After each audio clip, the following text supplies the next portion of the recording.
7장 11절에서 17절까지 신약성경 101면 누가복음 7장에서 11절에서 17절까지 한 절씩 교독하도록 하겠습니다.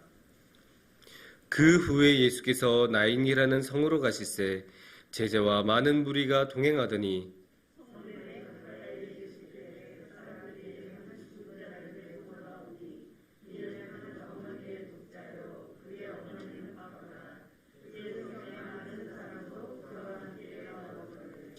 주께서 과부를 보시고 불쌍히 여기사 울지 말라 하시고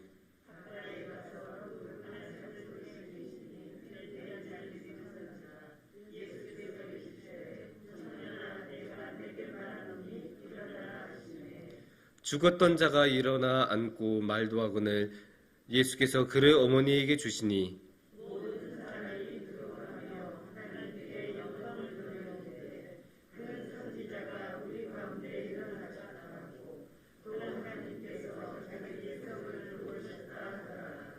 함께 읽겠습니다. 예수께 대한 이 소문이 온 유대와 사방에 두루 퍼지니라. 아멘. 여러분들이 아실지 모르시겠지만 옛날에 닥터하우스라는 미국 드라마가 있었습니다. 옛날에 이제 TV에서 OCN에서 자주 방영을 했었던 드라마인데 이 드라마는 의학 드라마였습니다. 그래서 누군가 아픈 사람이 병원에 이제 실려왔는데 이 사람이 왜 아픈지를 모르는 거예요. 그래서 주인공인 닥터 하우스, 의사인 하우스가 이 사람의 병이 뭘까 힘들게 찾아내서 그 사람의 병을 낫게 해주는 그런 내용의 드라마입니다. 그런데 이 드라마에서 어느 날 어떤 여자 비서가 이제 환자로 실려옵니다. 뭔지 모르는 병에 걸려서 막 죽을 위기에 이제 처해지는 그런 비서였는데 이 비서는 사실 굉장히 유능하고 외모도 괜찮고 성격도 그런 좋은 비서였는데 그 여자 사장이 그런 분들이 이렇게 있잖아요. 비서를 이제 쥐잡든 하는 그런 사장 밑에서 일하다 보니까 항상 주눅 들어있고 맨날 수수한 차림에다가 말도 제대로 못하고 자기 의견도 피력 못하고 항상 이렇게 눌려서 그렇게 지내던 사람이었어요. 근데 이 사람이 이제 죽을병에 걸렸잖아요. 죽을병에 걸려서 나의 삶이 별로 남지 않았다라는 생각이 드니까 이 사람이 확 변하기 시작하는 거예요. 완전히 변해서 사장 앞에도 당당히 자기 말을 해버리고 완전 예쁘게 꾸미기 시작하고 막 그러니까 모든 사람들이 놀라서 저 사람이 저런 사람이었나? 놀라기도 하고 이 사람의 그 용기 있는 변화에 모두 함께 박수를 쳐주기도 했습니다. 그래도 이 주인공인 닥터하우스는 자기 일을 해야 되니까 열심히 노력을 해서 천재적인 능력을 발휘해서 이 여자 비서의 그 병을 찾아내고 치료해냅니다. 근데 이렇게 치료하고 나니까 기대하지 않았던 그런 결과가 발생합니다. 이 여인은 다시 그 사장 밑으로 일하러 들어가고 다시 수수했던 그런 차림으로 되돌아가고 또 이게 주눅 들어진 그런 모습으로 돌아갑니다. 이 비서의 변화를 응원했던 많은 사람들은 당황하기도 하고 허탈하기도 합니다. 그래서 주인공인 닥터하우스는 이렇게 말합니다. 그래, 죽음은 모든 것을 바꾸지만 죽을 뻔한 것만으로는 아무것도 안 바뀐다. 여기서 우리는 죽음이 가지고 있는 그 강력한 힘을 알 수 있습니다. 죽을 뻔한 것만으로도 이루지 못하는 정말 모든 것을 바꾸고 모든 것을 없애버리고 갑자기 나타나고 우리의 삶을 송두리째 흔드는 그런 죽음의 무시무시함을 우리는 알 수 있습니다. 성경에도 이러한 죽음의 강력함은 너무나 자주 언급이 되고 이야기됩니다. 오늘의 본문도 그런 이야기 중에 하나입니다. 오늘의 이야기는 나인성이라는 과부 이야기인데요. 그러니까 나인이라는 동네를 예수님께서 지나가실 때 일어났던 일입니다. 예수님께서 이제 말씀을 열심히 전하시고 주님의 일을 하면서 많은 무리가 동행을 하고 있었다고 이미 많은 무리가 동행했다고 11절에 나오고 있습니다. 그런데 그렇게 많은 무리와 함께 지나가시다가 저기서 보니까 이 나인이라는 동네에서는 예수님을 맞이하거나 예수님께 치유를 받고 싶어 하거나 이런 사람들이 몰려오잖아요. 이게 어떤 일일까? 조금 이상할 수도 있잖아요. 다른 동네에서는 모두 다 환영을 해주고 막 뛰쳐나오고 그랬는데. 근데 왜 그랬냐 하면 이 나인성에는 장례가 있었기 때문입니다. 그 장례를 보니까 많은 사람들이 이렇게 딱 오고 앞에 이제 관을 들고 이렇게 가는 모습이 보이는데, 이 장례 상주라고 표현하면 그 표현이 맞을지는 모르겠지만 하여간 이 장례식의 중심에 놓여 있었던 분은 한 여인이었습니다. 이 여인은 이 죽은 사람의 어머니였고 또 이 여인은 심지어 과부라고 했습니다. 제가 여태까지 이 말씀을 읽으면서 이 여인에 대해서 크게 주목을 하지는 않았어요, 사실. 워낙에 예수님께서 많은 기적을 베푸셨고 그런 기적에 도움을 힘입은 여러 사람 중에 하나라고 생각을 해서 크게 주목하지 않았다가 오늘의 이 말씀을 준비하면서 다시 묵상하면서 이 여인의 삶이 참 기구했겠구나. 얼마나 많은 상처가 이 여인에게 있었을까. 과부인데 아들이에요. 네, 과부인데 아들까지 잃었어요. 남편을 잃었는데 아들을 잃었고, 근데 아들은 심지어 독자라고 해요. 하나뿐인 아들을 잃었어요. 얼마나 마음에 아픔이 있었을까요? 가장 사랑하는 남편을 잃고 가장 사랑하는 아들, 그것도 유일한 아들을 잃었으니 이 사람의 마음이 무너진다고 해도 이상할 것이 하나도 없습니다. 이렇게 표현해 볼 수 있을 것 같습니다. 남편을 잃으면서 이 여인은 삶의 기반을 잃어버리고 아들을 잃으면서 삶의 희망을 잃어버렸다. 왜냐면 당시에는 여성분들이 사회 진출, 사회 활동하기 힘들었던 그런 시대니까 남편이 벌어오는 돈으로 살았을 거 아니에요. 근데 그 남편이 세상을 떠났으니 그러면 어떻게 합니까? 그 삶의 기반, 그 가정 경제를 위한 수입이 딱 끊겼을 거 아니에요. 그러니까 삶의 기반이 무너지고 너무나 힘들었을 텐데, 여성들이 당시 얻을 수 있는 직업도 한정적이었을 텐데 얼마나 힘들었을까요? 하지만 이 여인은 무너질 수가 없었어요. 왜냐? 아들이 있었으니까. 아들을 먹여 살려야 되니까.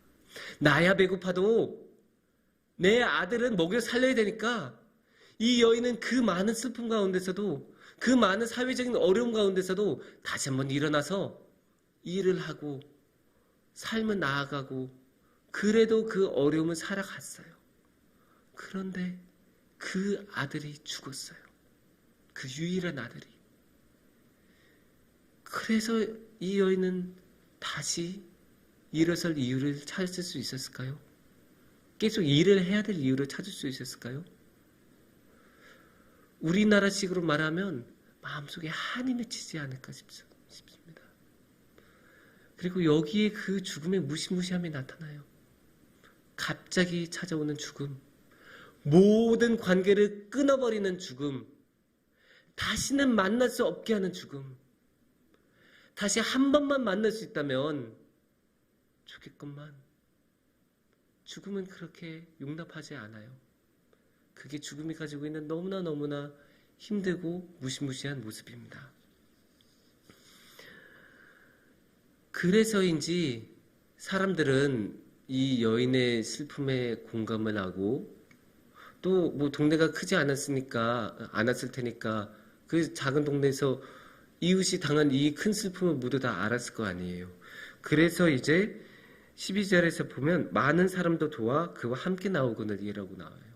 이 슬픔이 큰 거를 아니까, 이 사연이 너무나 가슴 아프니까 많은 사람들이 장례식에 함께 참여를 하고 이 여인의 위로를 해주려고 합니다.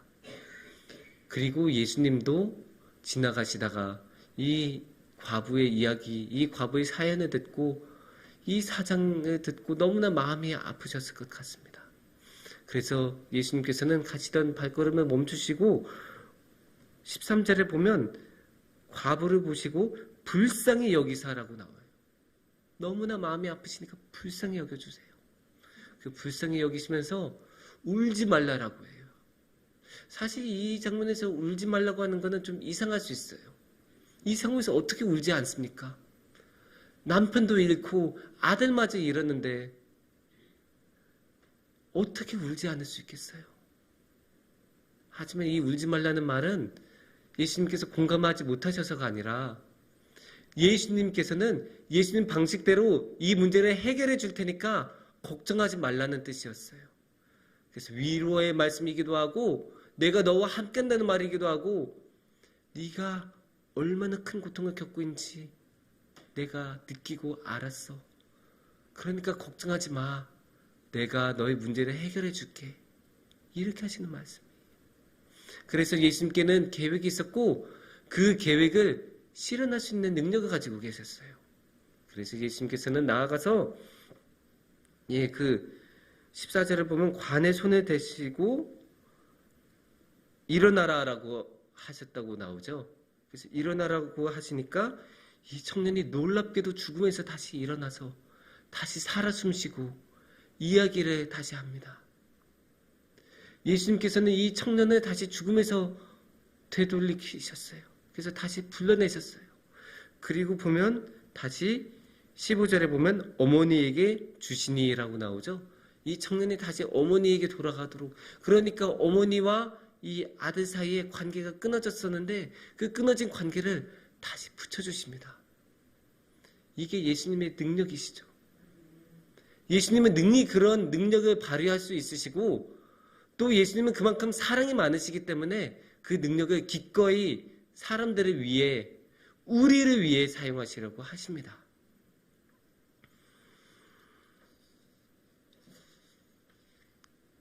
16절을 보면 이런 그 놀라운 예수님의 행적에 대한 사람들의 반응이 보입니다. 16절에 보면 두려워하며 하나님께 영광을 돌리며 큰 선지자가 우리 가운데 일어났다고 그렇게 말을 하잖아요. 큰 선지자라는 맥락은 이제 구약 성경을 생각해 보면 될 거예요. 사실 죽은 자를 살려낸 이야기가 처음은 아니거든요. 구약 성경에 보면 엘리야도 엘리사도 죽은 사람을 일으킨 적이 있습니다.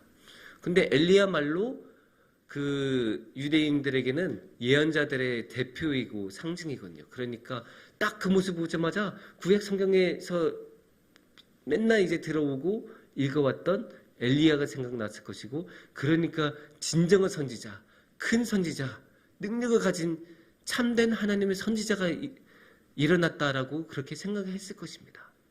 그리고 두려워했던 것은 여태까지 본 적이 없던 일이었으니까, 삶에서 그런 적을 본 적이 없으니까 그런 두려워하는 마음도 생겼을 것이고, 참된 하나님의 능력이구나, 하나님의 아드님이시구나라는 생각이 드니까 어이구 저런 귀한 분이 내 앞에 있어라는 마음이 들면서 두려운 마음도 생겼을 것입니다. 그리고 이게 하나님의 일이 아니면 이런 일이 일어날 수 없다는 것을 아니까 하나님께 영광을 돌리기도 합니다. 이렇게 사람들은 이게 하나님의 일이라는 것을 알고 있었고, 그래서 하나님께 영광을 돌렸습니다. 사실 죽음이라는 게 극복이 불가능한 일이 아닙니까? 우리의 능력으로는 죽음을 절대로 이겨낼 수 없습니다. 그리고 갑자기 찾아오는 죽음, 모든 것을 무너뜨리는 죽음, 우리의 삶의 고통 속으로 몰아넣는 죽음, 죽을 뻔한 것만으로는 느낄 수 없는, 다시 되돌아갈 수 없는 죽음, 사랑하는 자를 다시는 만날 수 없는 죽음, 다시 한 번만이라도 한마디라도 들었으면 좋겠건만, 나의 사랑하는 그 사람의 손을 한 번만이라도 만지고 한 번이라도 다시 대화를 나누면 그렇게 좋았건만, 그 한 번이 불가능한 게 죽음이 아닙니까? 하지만 예수님께서는 그 죽음보다 강하십니다. 그렇게 큰 죽음이고 이 세상에서 가장 강한 것처럼 보이는 죽음이지만 예수님께서는 그 죽음보다 더 강하시고 우리에게 죽음보다 더 강하신 예수님의 능력을 보여주시고 그 능력으로 우리를 이끌어주시고 도와주십니다. 지금은 사순절입니다. 그래서 이 사순절에서는 예수님께서 그 무시무시한 죽음으로 걸어가시는 그런 고통의 절기시고 그 죽음을 통과하여 부활로 이르시는 그런 영광의 길이기도 합니다.